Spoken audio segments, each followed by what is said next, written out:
public policy shape information behavior, particularly for underserved populations. He is the author of more than 150 journal articles and book chapters, as well as 12 books covering topics on libraries, human rights, and social justice. His research has been funded by the Institute of Museum and Library Services, the National Science Foundation, the American Library Association, the Smithsonian Institution, and the Bill and Melinda Gates Foundation, among others.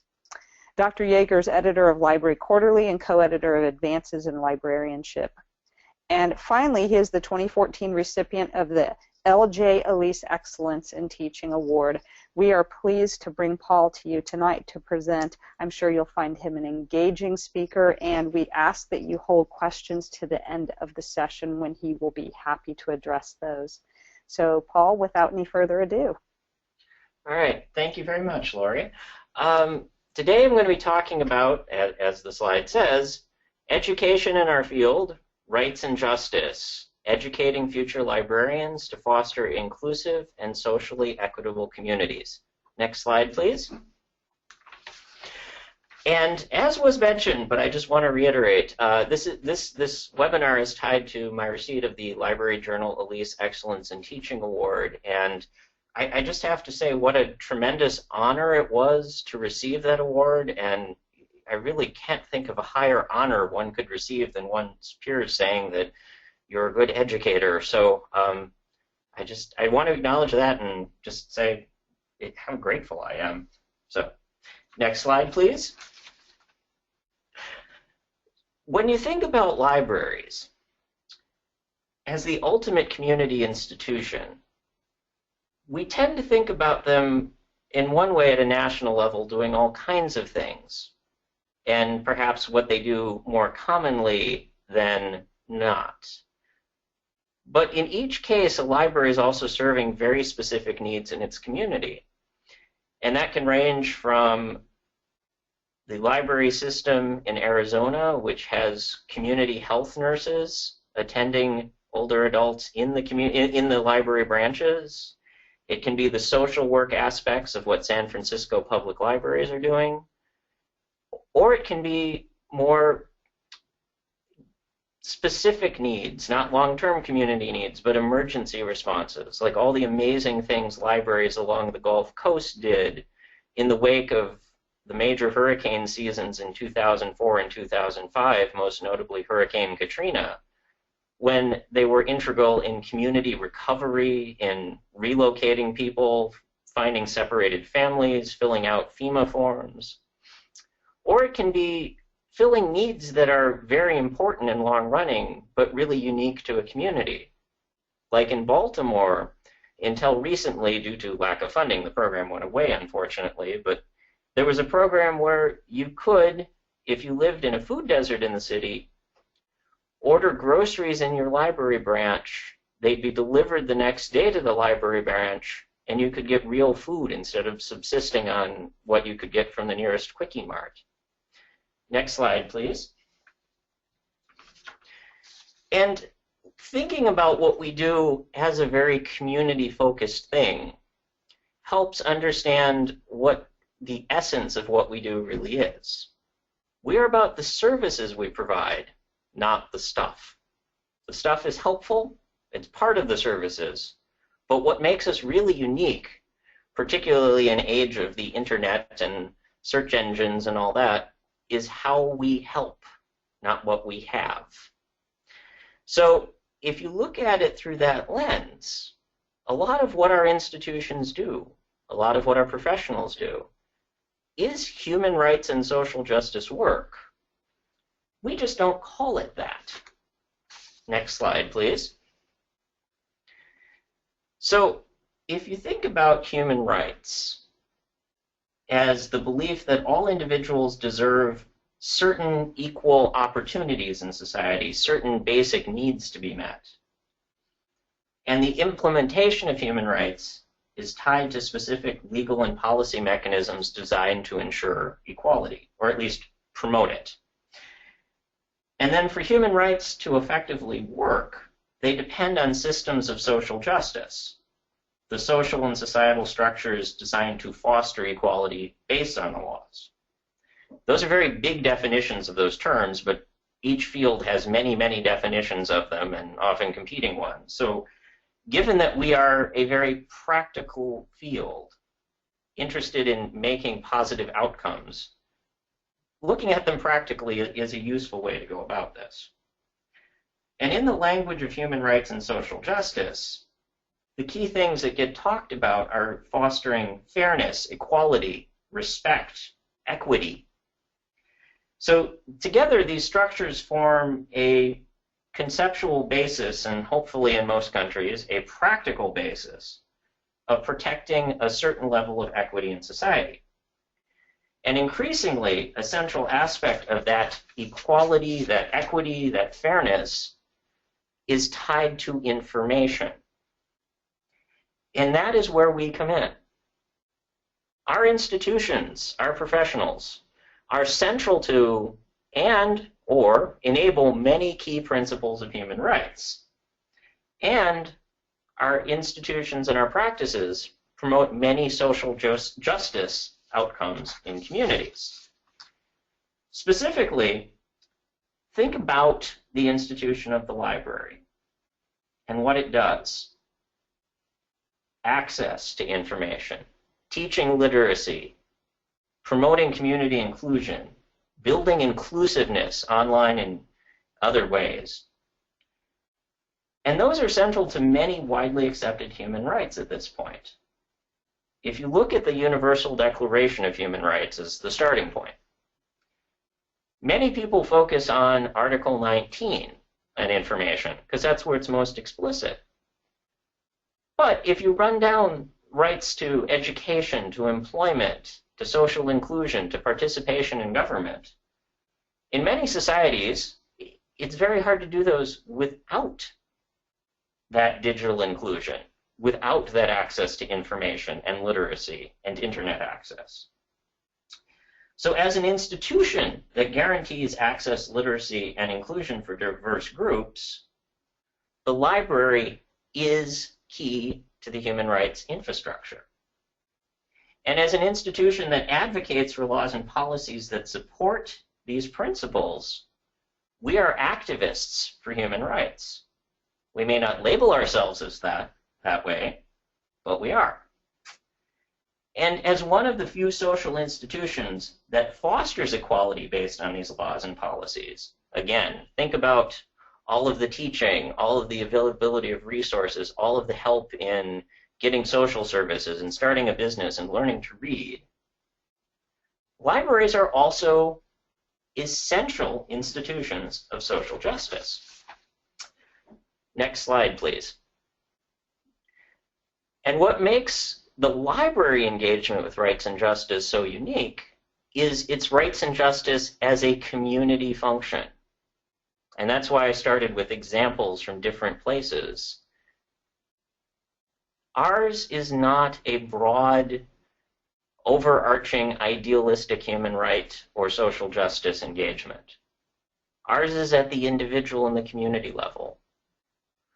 You're talking about education, promoting education in a community, helping one student get their homework done and turned in online, digital inclusion, early literacy, social service provision, documentations of injustice in communities, emergency response and recovery, e-government help, and on and on.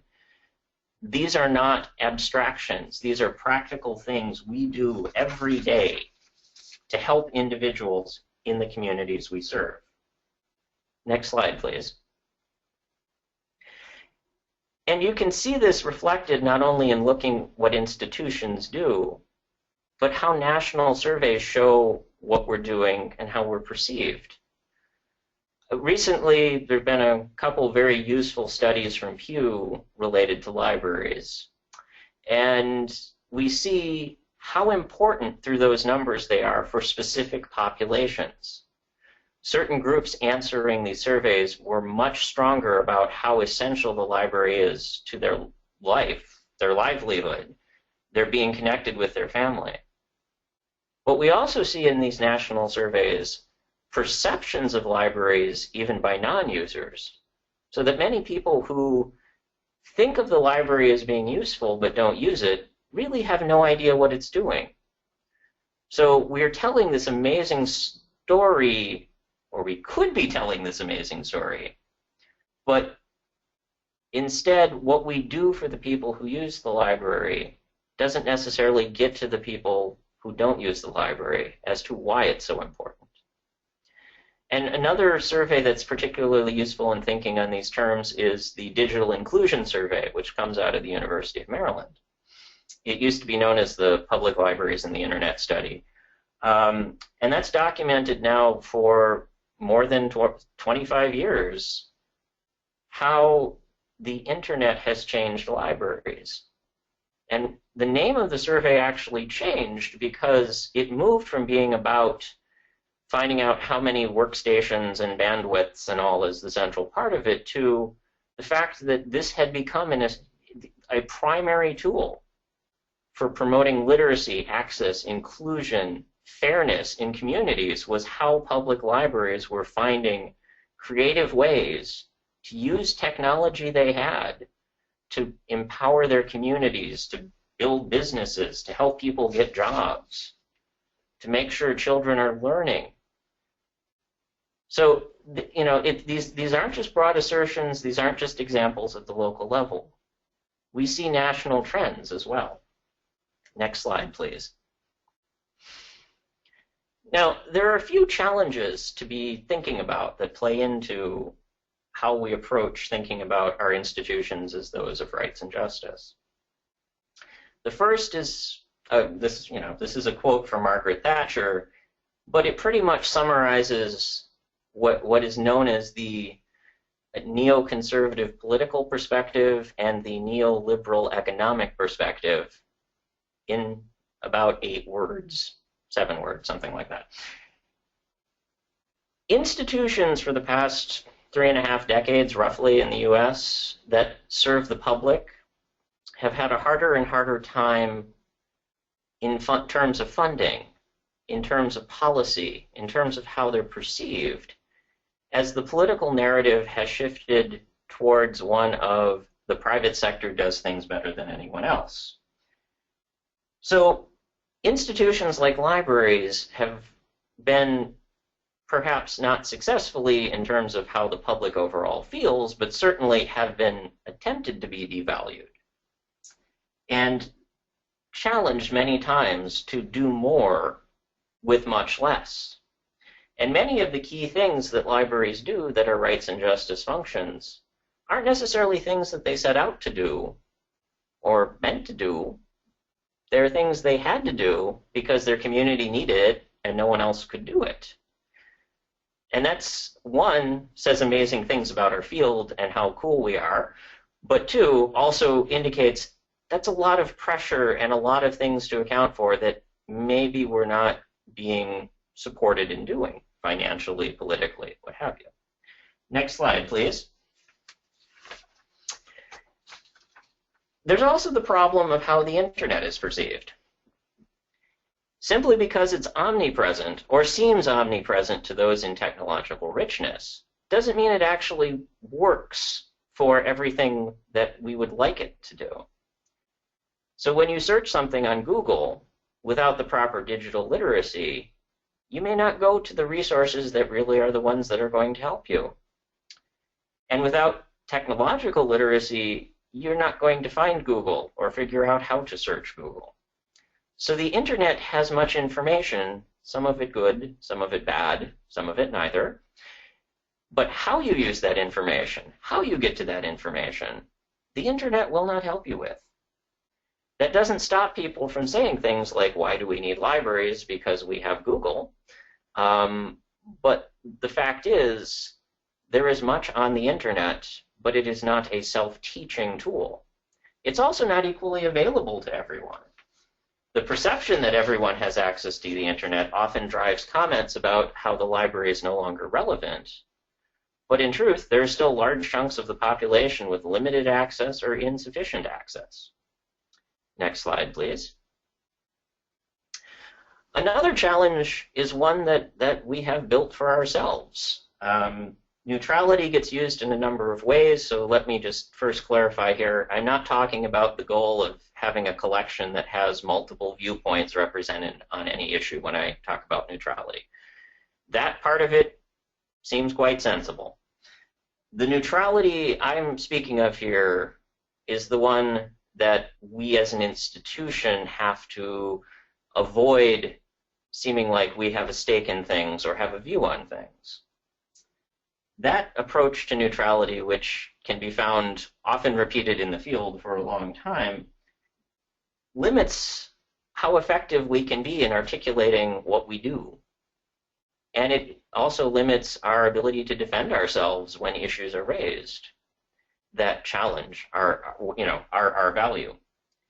So the idea of neutrality in and of itself is kind of a fallacy, because if you think about opening a building and giving people access to materials that they don't have to pay for, teaching people how to use those materials, and doing all kinds of other community supports, that's a pretty strong political statement. Whether or not you think of it in those terms, it's a pretty strong statement.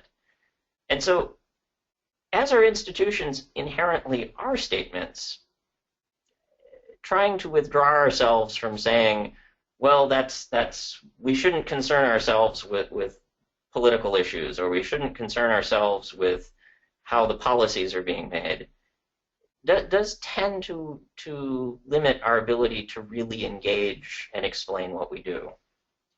Next slide, please.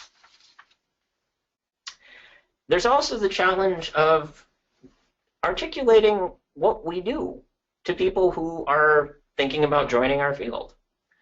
It's really amazing every year to see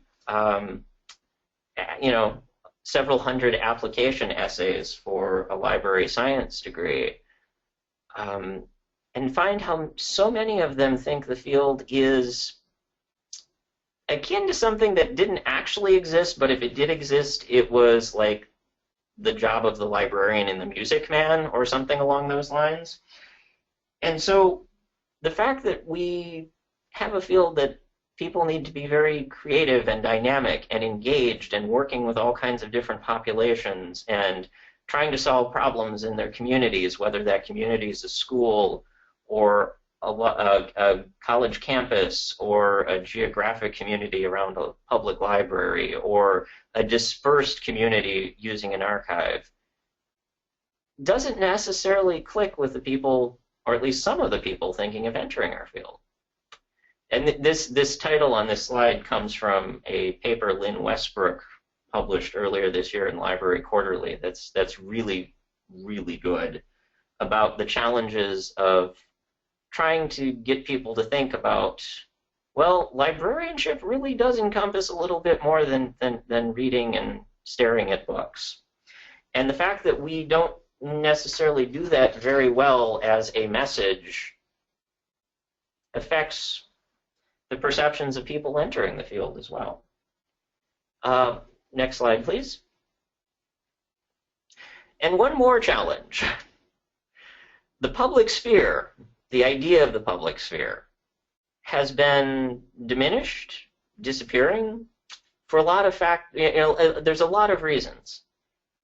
But one of the things that is worth thinking about is, as its own issue, what we take on and what we have to take on.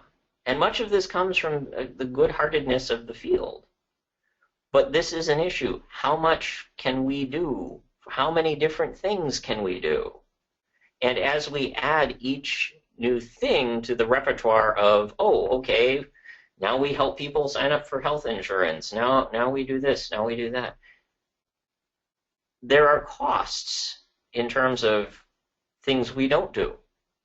So if we don't necessarily clarify what our roles are and clearly express those, it makes it harder to say, no, we can't do that, or no, someone else should do that, or yes, that's really within the scope of what we're here for. Next slide, please. So what we're really talking about here are things we communicate, things we're aware of ourselves in terms of our communities, those who use our institutions and those who don't. It's a matter of, in both cases, different messages, but both explanations of why are we here. It's being attuned to policy in terms of what happens to us in terms of laws passed is extraordinarily important because that shapes what we can do. And rights and justice are strongly tied to policy values. And our ability to articulate values in terms that people making policy understand, like rights, may help us gain ground or at least improve understandings of what we do. There's also the issue of politics. And in here, you can also read sort of into this how we're perceived in media and other hegemonic sources of information. The idea isn't to put up a sign in front of your library saying your local school library says you should vote for these people.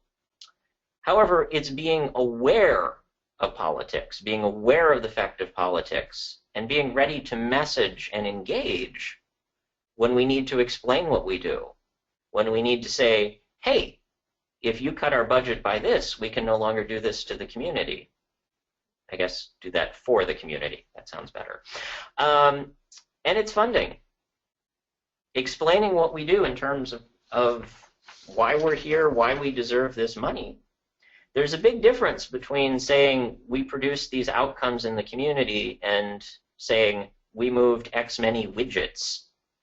And if you take a look at the narratives that our institutions put out about themselves, annual reports and things like that, you will often see some are very, very powerful because they give a story. They use data, but they give a story about the institution and the community.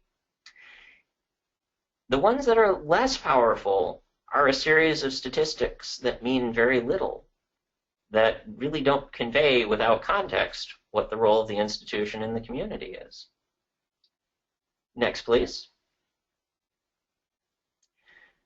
We at the University of Maryland have spent the last couple of years working on re-envisioning the MLS as a project. We've brought in leaders of all kinds of different institutions, scholars, practitioners. We've worked with many different groups of people to get their input on what the MLS or MLIS should look like going forward to best prepare students in our field for becoming the professionals that our institutions need.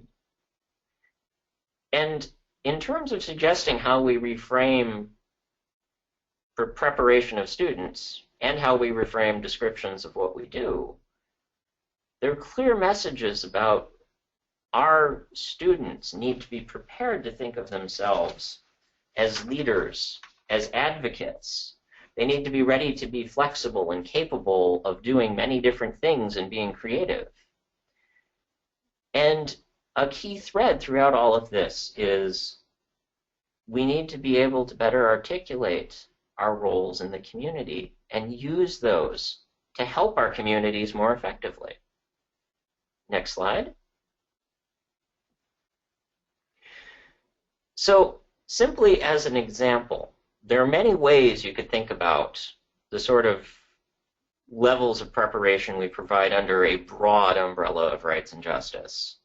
And for those of you who were, if any of you were at the conference on the conference on inclusion and diversity in library and information science last week, which we have here, there was a presentation about how infrequently you find social justice concepts in library and information science courses among the accredited library schools.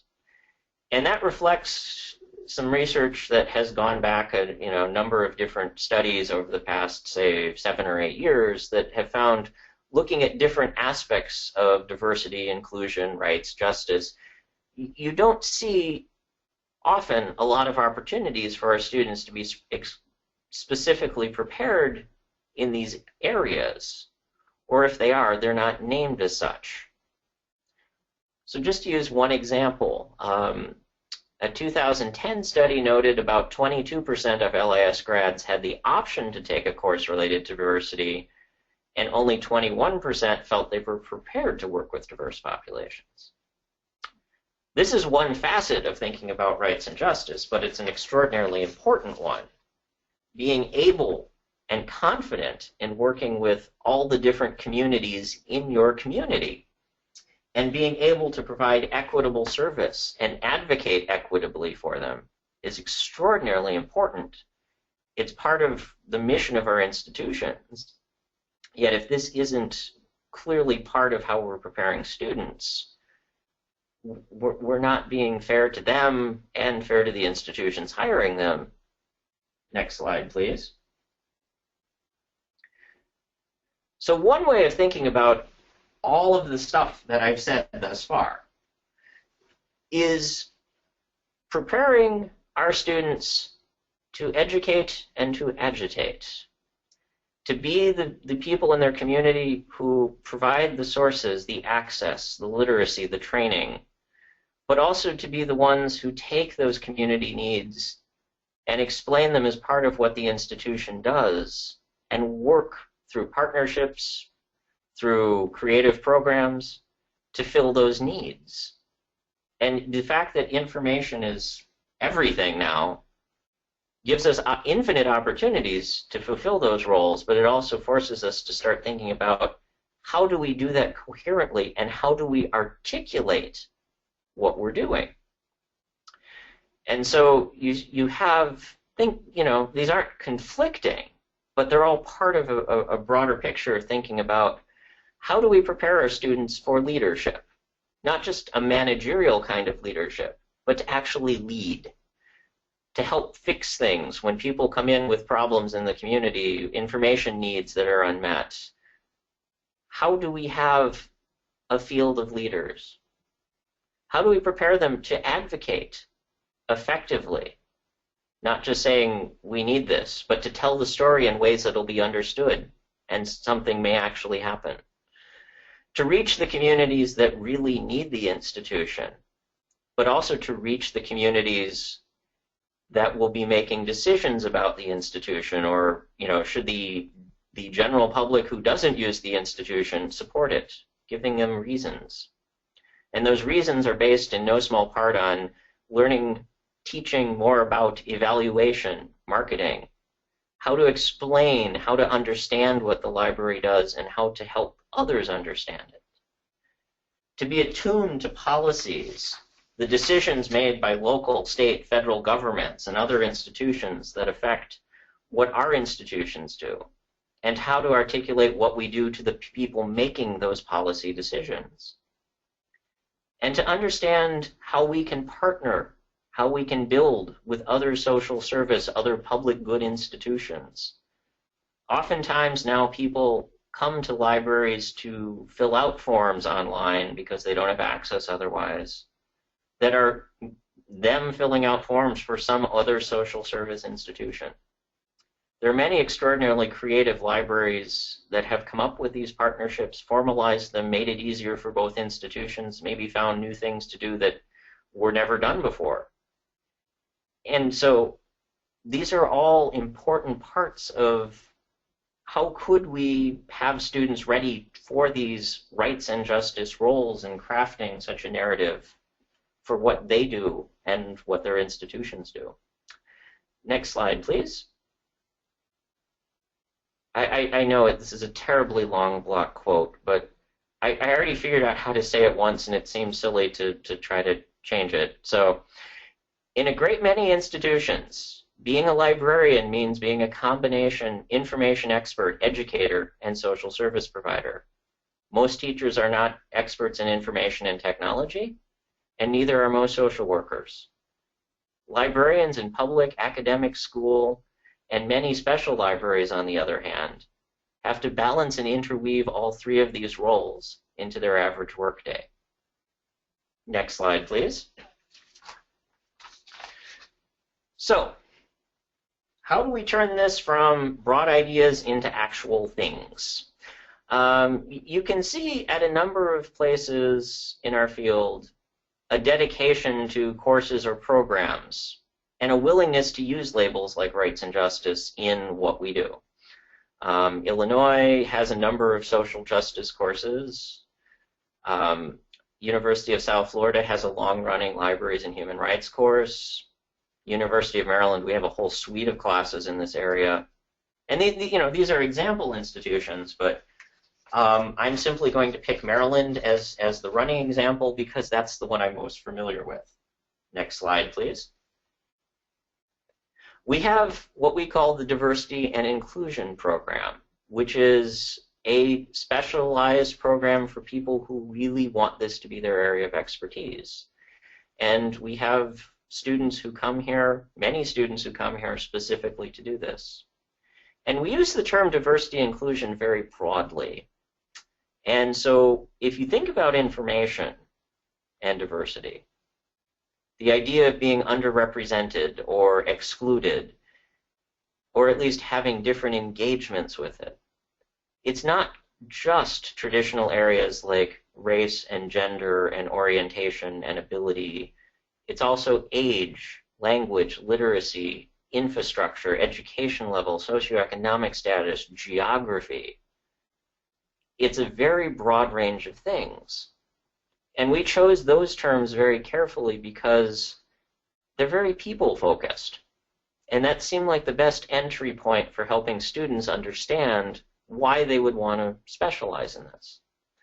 So they learn the basics of information needs of and working with different populations, the public policy aspects of what our institutions do, literacy, how to be educators of literacy and inclusion, rights and justice issues, frame everything we do in this program, universal usability, how to design programs and technologies that are inclusive to all, how program design and evaluation can be used to ensure that you're reaching the communities effectively you're trying to get to, community engagement, obviously, and much else. Next slide, please. So we have these courses that exist as standalone things, including, basic things like information and human rights and universal usability. But we also have interjected this into our core and other courses. So the rights and justice roles of libraries, the diversity and inclusion functions of libraries, you can't actually get out of our master's program without learning about. And it's also been interjected fairly seamlessly into a lot of the other courses that we offer, not just as the token 1 week on, but as something that's integrated throughout.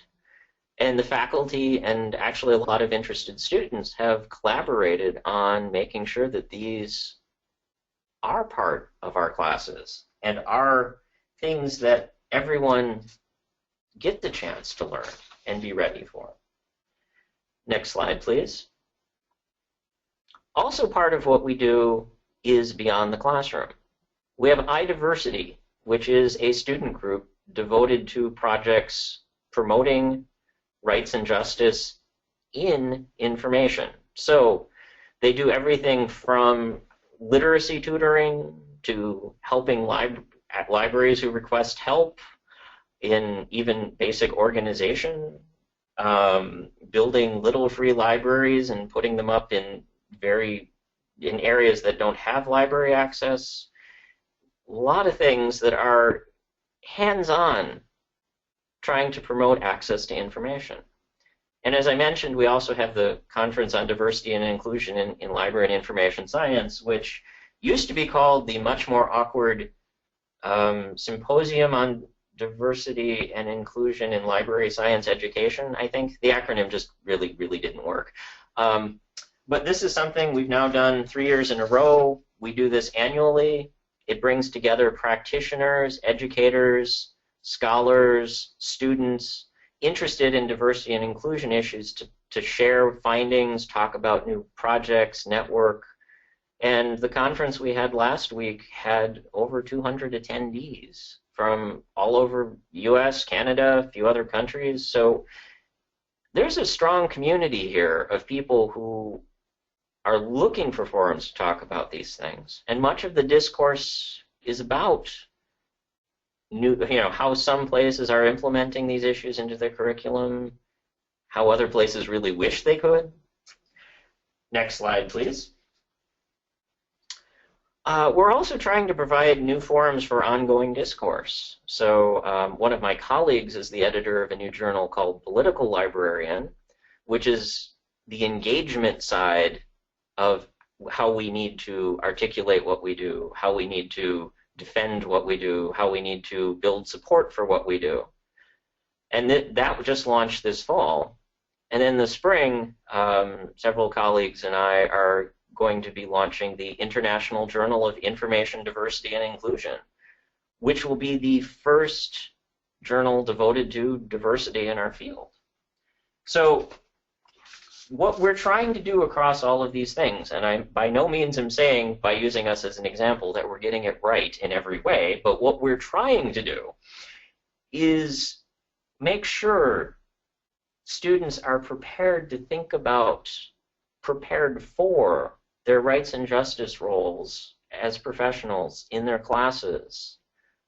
If they want to specialize in these areas, they have opportunities, but all of them are at least exposed to and thinking about these issues. We're trying to build continuing forums through the journals and the conference, and we're trying to build it into extracurricular activities for the students through the student group. This is the approach we've taken. We've built, in the last 10 years, an enormous amount of new curriculum to make this work. And it has become a definitional element of our institution, and it's actually changed who comes to our institution. It's diversified our student body, or helped to diversify our student body quite a lot. So this is how we've chosen to go about doing this. But it's really important to think about how might other places go about comprehensively making this part of what students are prepared for. Next slide, please. So what you see here are two pithy, if not necessarily successful, attempts I've come up with to try to give short, memorable phrases to think about from this. The first is, we need to learn to acknowledge the impact and the import of what we do, and we need to learn to articulate that to others, embracing who we are. John Bushman wrote about 20 years ago a paper where he mused that perhaps we as a field are kind of afraid to admit to ourselves how important we are. And when you look at how we do describe what we do, that seems like a not unreasonable assertion sometimes. We're not very good at claiming our victories and asserting what we really are as a central part of our communities. There was, after Hurricane Katrina, I mentioned, earlier that libraries played amazing roles after major destructive hurricanes and other emergencies. And after Hurricane Katrina, libraries were quite essential to a lot of communities in putting the pieces back together, to many people who'd evacuated and putting their families back together. But after we had done all these things and continued to do all these things, an official from the Department of Homeland Security could testify before Congress and say, oh no, what libraries did were just rumors. They didn't really help in their emergency response or recovery.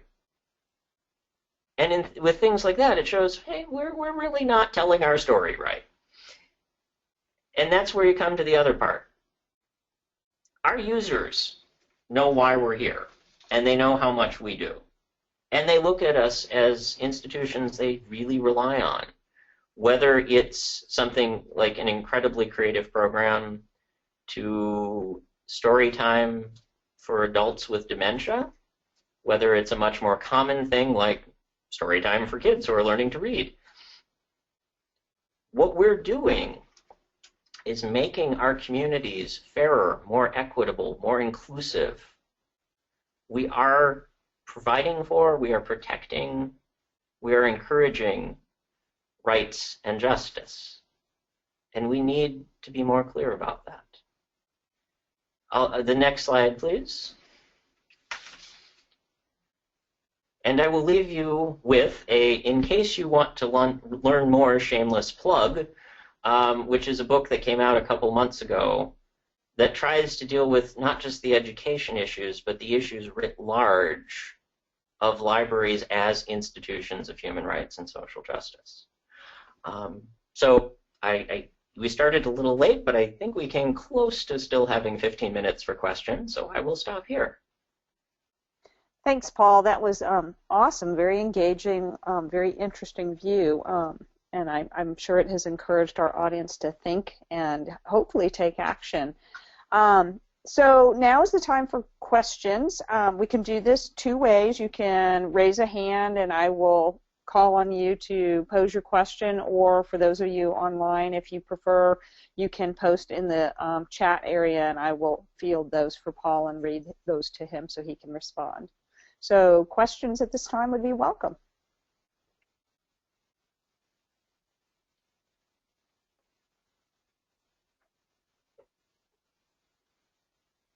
Might be a quiet group.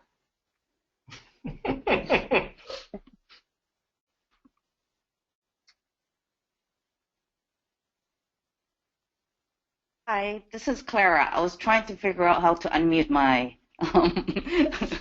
my speakerphone. So can you hear me okay? Yes, go ahead, Clara. Okay, great. Hi, Paul. Thank you very much for your presentation and for all of your insight and perspectives.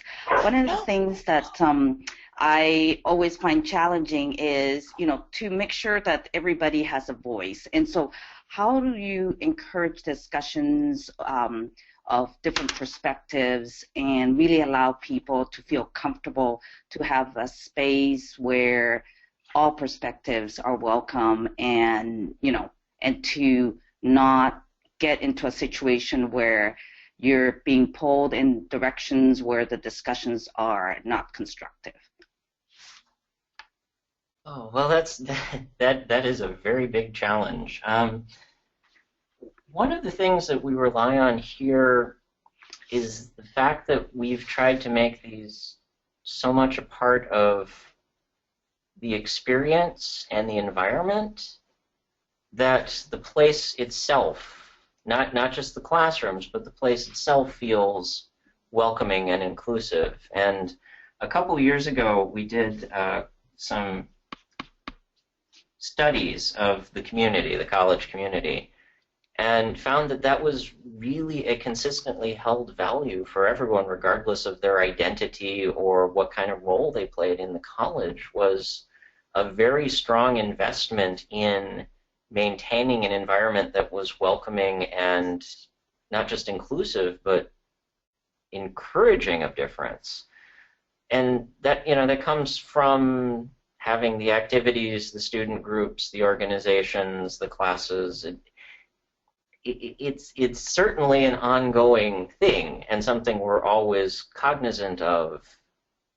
And we also have the benefit here of having a lot of faculty members who think in these terms and do work in these areas and teach classes in these areas. And so it helps that it's something a lot of people feel invested in who actually work here, but the approach we've tried to take is to make it just a value of the institution here, and then hopefully the students, whether or not they specialize in these sorts of issues, carry that with them as they go other places. And many of our employers actually do make, or many of our graduates' employers actually do make comments to us in feedback about how they see that and how they appreciate that enormously. We have maybe a bit more incentive as far as making these a key part of what goes on here, because so many of our students stay in this region, which is so amazingly diverse in so many different ways. But it is something that a lot of employers are looking for from our graduates at this point. Great, thanks, Clara. I'll ask you a question, Paul, since we don't have anybody else, or maybe somebody else is trying to figure out how to unmute. Do you find that there are positions being created in libraries that are specifically focusing, like, you know, you were seeing in universities things like diversity officers or people in charge of kind of shoring up that sort of work? Are you finding that in your graduates that are going out, or seeing that in any position descriptions? In some cases, like one of our graduates is currently I forget the exact title, but she was hired because she had specialized in this area, an academic library that wanted a librarian to focus on services for the community around the university.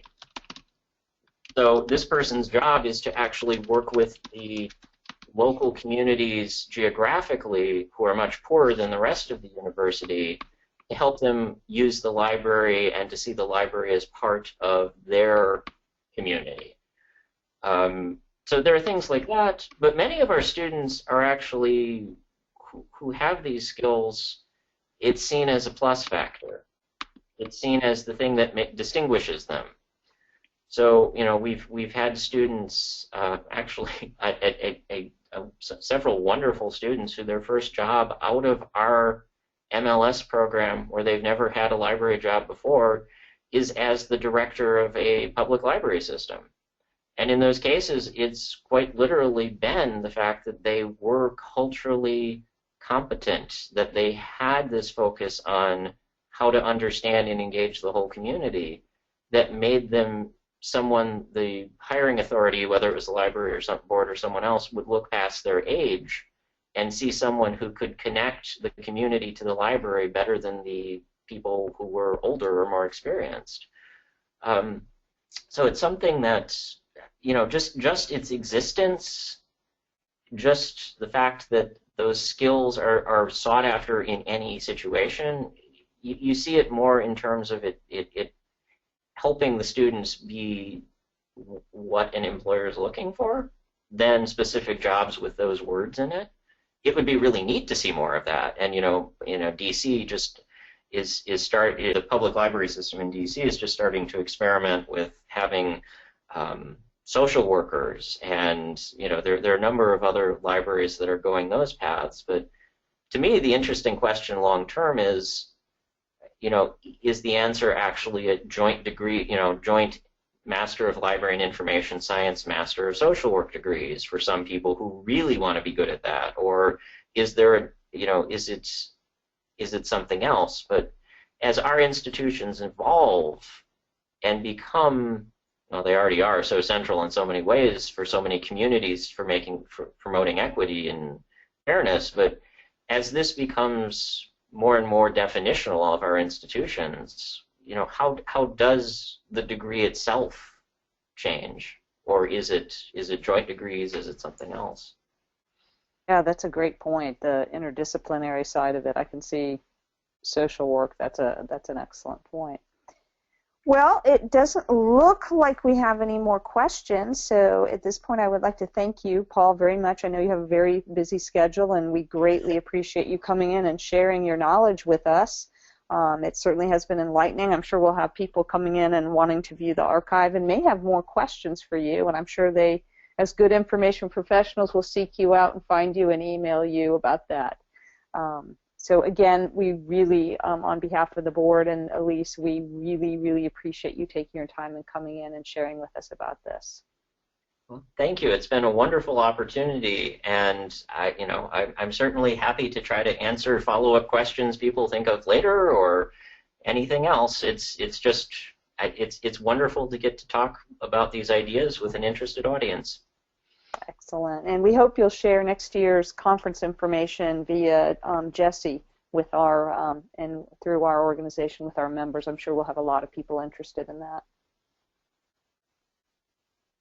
All right. Thank you, everybody. And we'll have more news out and advertised about our next webinar. I'm not sure what that is. I do not have that in front of me coming up, but stay tuned to join for additional webinars as they're offered through ALISE. Again, thank you, Paul, and we appreciate it.